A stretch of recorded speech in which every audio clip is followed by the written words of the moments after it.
Kidney జబ్బుతో బాధపడుతున్నప్పుడు ఏం తినాలన్నా ఒకటికి 2 సార్లు ఆలోచించాల్సిందే.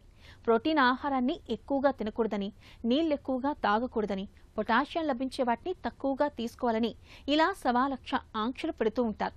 అయితే డయాలసిస్లోకి వచ్చాక ఈ పథ్యాలన్నీ మారిపోతూ ఉంటాయి. కిడ్నీ జబ్బు ఉన్నప్పటికీ డయాలసిస్లో మాత్రం ప్రోటీన్ని ఎక్కువగా తీసుకోవాలని, నీళ్లు ఎక్కువగా తాగుతూ ఉండాలని డాక్టర్లు చెబుతారు. అసలు డయాలసిస్లో ఉన్నప్పుడు ఏం తినాలో, ఏం తినకూడదో, రోజువారీ ఆహార నియమాలు ఎలా ఉండాలో డాక్టర్ని అడిగి ఇప్పుడు తెలుసుకుందాం.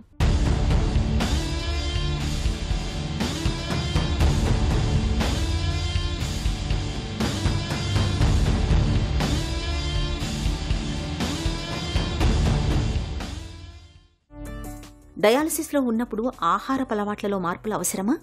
సో డయాలసిస్ పేషెంట్లో ఎర్లీ స్టేజెస్ డయాలసిస్ డైట్ వేరు, early stages of CKD diet వేరు ఉంటుంది, అండ్ డయాలసిస్ పేషెంట్లో వేరుగా ఉంటుంది. సో రఫ్గా డైట్ను మనం అడ్వైజ్ చేసినప్పుడు ఏంటంటే ఎంత ఫుడ్ తీసుకోవాలి, రఫ్లీ ఎన్ని క్యాలరీల ఫుడ్ తీసుకోవాలి అనేది ఒకటి.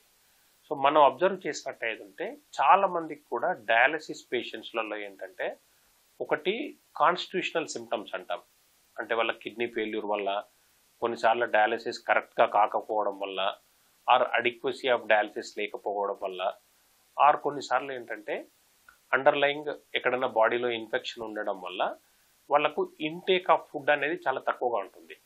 సో సచ్ వల్ల ఫుడ్ ఇంటేక్ అనేది సరిపడా తీసుకోపోయకుండా ఉండే అవకాశాలు చాలా ఎక్కువగా ఉంటాయి. రెండవది ఏంటంటే ఈ మిత్స్ అంటాం, డయాలసిస్ పేషెంట్స్ ఇది తినకూడదు, ప్రోటీన్ తినకూడదు, నాన్ వెజ్ తినకూడదు, ఎగ్స్ తినకూడదు, ఇవన్నీ వల్ల అంటే ఆ క్యాలరీ రిస్ట్రిక్ట్ వల్ల కూడా చాలా మంది ఏంటంటే మాల్ న్యూట్రిషన్కి వెళ్ళిపోతారు. దీనివల్ల అదర్ ప్రాబ్లమ్స్ వచ్చే అవకాశాలు కూడా ఉంటాయి. సో వీళ్ళ ఎనర్జీ అనేది రఫ్గా మనం ఎలా డిటెక్ట్ చేస్తామంటే 60 కేజీలు ఉన్న వాళ్ళు రఫ్లీ 2000 to 2200 కిలో క్యాలరీస్ కల్లా మనం ఆహారం అంటే బ్రేక్ఫాస్ట్, లంచ్, డిన్నర్ అంతా కలిపి కూడా మినిమం అంత క్యాలరీస్ వచ్చేటట్టు చూసుకోవాలి. డయాలసిస్ రోగులకు ప్రోటీన్ ఆహారాల విషయంలో ఆంక్షలేమైనా ఉన్నాయా?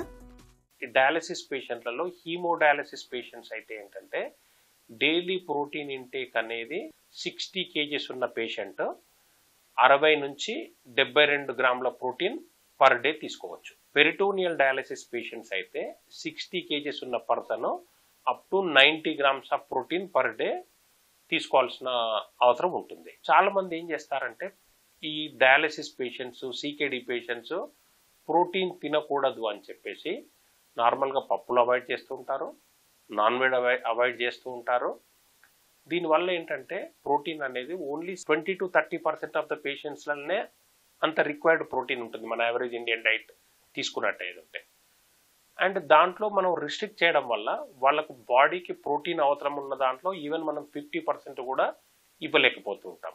So dialysis patient protein increase కావడానికి ఏంటంటే వాళ్ళు మామూలుగా ఎగ్స్ కానీ తీసుకోవచ్చు, ఈవెన్ చికెన్ కూడా తీసుకోవచ్చు, తర్వాత ఫిష్ కూడా తీసుకోవచ్చు, అండ్ పల్సెస్ కూడా తీసుకోవచ్చు. సో ప్రోటీన్ అనేది డయాలసిస్ పేషెంట్స్ దీనివల్ల నా కిడ్నీ ఇంకేదో ప్రాబ్లం అవుతుంది అని రిస్ట్రిక్ట్ చేయాల్సిన పని లేదు. డయాలసిస్లో ఉన్నప్పుడు నీళ్లు తాగడంలో పరిమితులు ఏమైనా ఉన్నాయా? ఎవరికైతే మనం ఇప్పుడు ఒక 1-2 ఇయర్స్ డయాలసిస్ మీద ఉన్న తర్వాత వాళ్ళకి యూరిన్ అవుట్పుట్ అనేది కంప్లీట్గా ఆగిపోతుంది. వాళ్ళైతే పర్ డే 800 ml కంటే వాటర్ ఎక్కువగా తీసుకోకూడదు. టీ కానీ, కాఫీ కానీ, రసం కానీ, సాంబార్ అంటే అన్ని ద్రవ పదార్థాలు కలిపి కూడా ఒక రోజు మొత్తంలో 800 ml కంటే ఎక్కువగా తీసుకోవద్దు.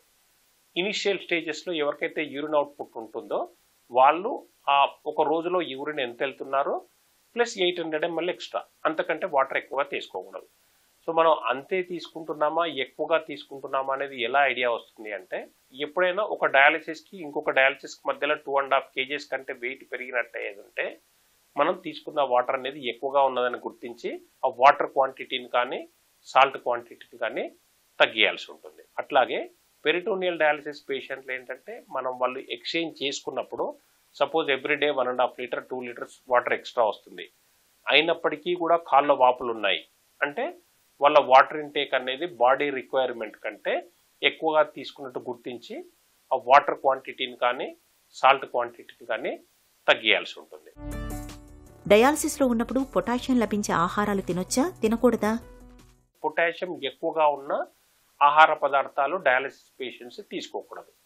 ఈ పొటాషియం ఎక్కువగా ఉన్న ఆహార పదార్థాలు ఏంటి అంటే లెమన్ కానీ, ఆరెంజెస్ కానీ, బనానా కానీ, మామూలుగా fruits or any fruit juices కానీ వీటిలలో పొటాషియం ఎక్కువగా ఉంటుంది. అట్లాగే పాలకూర కానీ, ఎనీ ఆకుకూరలలో, టమాటోస్లలో ఆర్ దుంపలలో అంటే ఆలు కానీ వీటిలలో ఏంటంటే పొటాషియం ఎక్కువగా ఉండే అవకాశాలు ఉంటాయి.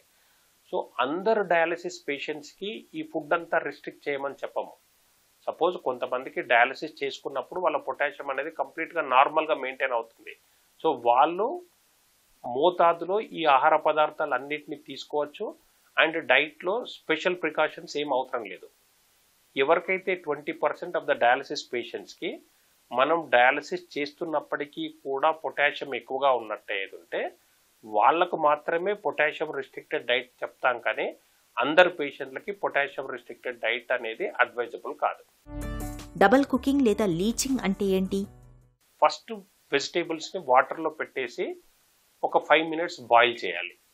ఈ బాయిల్ చేసినప్పుడు ఏంటంటే ఈ కూరగాయలలో ఉన్న 50% ఆఫ్ ద పొటాషియం అనేది ఆ వాటర్లోకి వస్తుంటుంది. మనం తర్వాత ఆ వాటర్ని పడేసి తర్వాత మళ్ళీ కర్రీ చేయాలి. దీన్నే లీచింగ్ అంటాం. సో ఇది అందరికీ అడ్వైజబుల్ కాదు. ఓన్లీ 10-20% ఆఫ్ ద డయాలసిస్ పేషెంట్స్కి ఆర్ క్రానిక్ కిడ్నీ డిసీజ్ ఉండి పొటాషియం బాగా ఎక్కువగా ఉన్న వాళ్ళకి అన్ని జాగ్రత్తలు తీసుకున్నా కానీ పొటాషియం తగ్గని వాళ్ళకే ఇలా చేయమని చెప్తాము. ఎందుకంటే మనం బాయిల్ చేసి ఆ వాటర్ని పడడం వల్ల పొటాషియంతో పాటు ఇంకా కొన్ని మినరల్స్, వైటమిన్స్ కూడా బయటికి పోతుంటాయి. సో ఇది అందరికీ కాదు, ఓన్లీ పొటాషియం ఎక్కువగా ఉండి డయాలసిస్లో కంట్రోల్ లేని వాళ్ళకే ఈ మెథడ్స్ చెప్తూ ఉంటాం. డయాలసిస్లో ఉన్నప్పుడు రోజువారీ ఆహార నియమాలు ఎలా ఉండాలి? నార్మల్గా మనం ఇంట్లో ప్రిపేర్ చేసిన ఏ ఫుడ్ అయినా కానీ ఒక మోతాదులో తీసుకోవచ్చు. డయాలసిస్ పేషెంట్స్ కంప్లీట్గా అవాయిడ్ చేయాల్సిన ఏంటంటే coconut water, fruit juices, salt more than 5 grams per day. ఈ 3 మాత్రం ఖచ్చితంగా అవాయిడ్ చేయాలి. అట్లాగే వాటర్ 800 ml to 1 liter కంటే ఎక్కువగా తాగకూడదు. ఇవి జనరల్ గైడెన్స్. ఇవి కాకుండా మన ఆహార పదార్థాలు, సపోజ్ ఇప్పుడు మనకు బ్రేక్ఫాస్ట్ ఉంది, ఇడ్లీ కానీ, దోశ కానీ, ఎనీ బ్రేక్ఫాస్ట్, ఇండియన్ బ్రేక్ఫాస్ట్ అనేది మోతాదులో నార్మల్ పేషెంట్స్ ఎలా తింటారో డయాలసిస్ పేషెంట్ అలానే తినొచ్చు. ఓన్లీ దాంట్లో సాల్ట్ ఒకటి తక్కువగా ఉండాలి. ఈవెన్ లంచ్ టైంలో కూడా అంతే. లైక్ నార్మల్ డైట్, సాల్ట్ ఒకటి తక్కువ, వాటర్ ఒకటి తక్కువ. మోతాదు నార్మల్ మన ఇండియన్ పేషెంట్స్లో అంటే లైక్ తెలుగు వంటకాలలో ఏమైతే రైస్ కానీ, పప్పు కానీ, కూరలు కానీ ఉంటాయో మోతాదు వరకు నార్మల్గా తీసుకోవచ్చు. డయాలసిస్ పేషెంట్స్ ఇది తినకూడదు అనేది లేదు. ఇన్ ద డిన్నర్ టైంలో కూడా అంతే.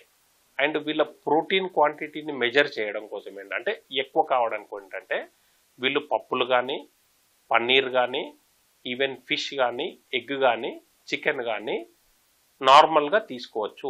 డయాలసిస్ లో ఉన్నప్పుడు శరీర అవసరాలు భిన్నంగా ఉంటాయి.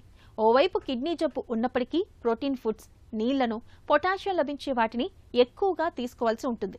అయితే ఆహారపు అలవాట్ల విషయంలో నెఫ్రాలజిస్ట్ సూచనల్ని, సలహాల్ని తప్పనిసరిగా పాటిస్తూ ఉండాలి.